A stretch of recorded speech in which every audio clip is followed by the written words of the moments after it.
The Incas were a group of South American Indians who ruled an empire that extended for more than 2,000 miles along the Pacific coast in the Andes Mountains.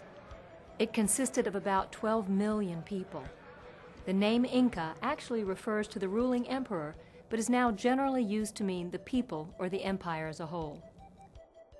According to legend, the founder of the Incan dynasty led the tribe to Cuzco in Peru, which became their capital. Under their fourth emperor, they began a program of conquest and expansion. High-ranking officials in the Inca Empire were recruited from people descended from royalty. Although the Incas generally left the social and political hierarchy of conquered kingdoms in place, they forced the rulers' sons to learn the Inca language, which was called Quechua. Because they had no system of writing, the Incas left no written records, but they used a system of knotted strings, or quipu, which readers used as mnemonic devices to record information on population, availability of supplies, etc. These quipus weren't writing, but they helped immeasurably in organizing the empire. At the head of the Inca Empire was the Sapa Inca, or emperor. All emperors were believed to be descended from the sun god, Inti, and when an emperor died, his body was mummified. The emperors ruled by divine right and married their sisters in order to assure a pure line in the royal family. This practice started with the mythical founder of the Incan state, Manco Capac.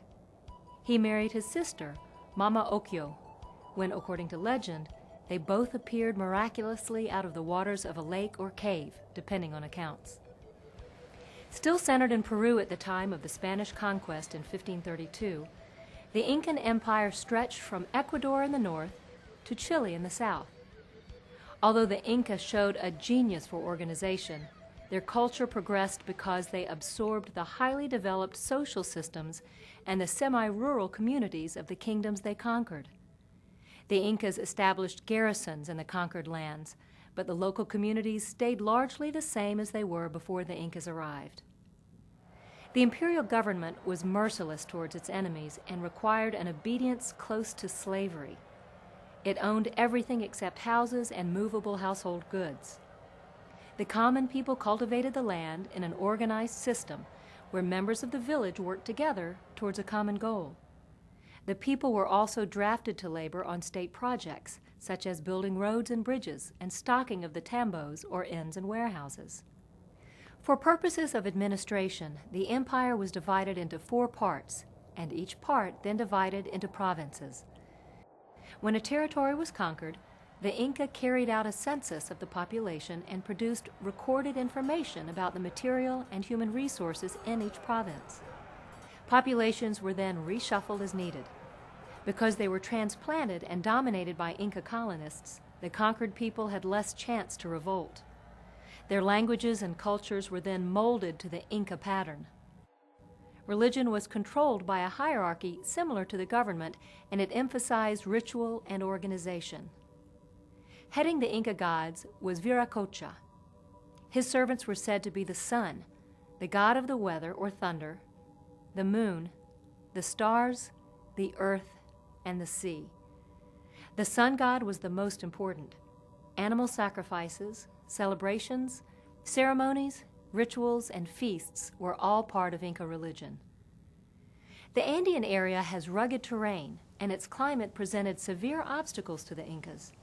To overcome them, Inca engineers demonstrated extraordinary skill in terracing, drainage, irrigation, and the use of fertilizers. Incan architecture was highly developed, and the remains of their irrigation systems and fortifications can still be seen throughout the Andes today. Although they wrote nothing down, the architects and masons who designed and supervised the construction of engineering works showed amazing skill. They built clay models and in construction used sliding scales, plumb bobs, and bronze and stone tools. Without wheeled vehicles for transport, the huge stone blocks used for fortresses, palaces, temples, and storehouses were put in place by ramps and rollers. They were fitted with extraordinary precision. One of the most remarkable examples of Inca engineering skill was an elaborate network of roads, some of which still survive. Thousands of miles of paved roads linked the capital, Cuzco, with the provinces, helping the movement of troops and the transportation of luxury goods. Streams were crossed by log or stone bridges, slow-moving rivers by ferry or pontoon bridges, and chasms by suspension bridges that might be as long as 200 feet. These suspension bridges were made out of slats of wood bound together with a very heavy wool taken from llamas. They were surprisingly strong. Road sections, shelters, and military storehouses were maintained by the nearest village. The shelters and storehouses were spaced out so that it took only one day to reach the next one along.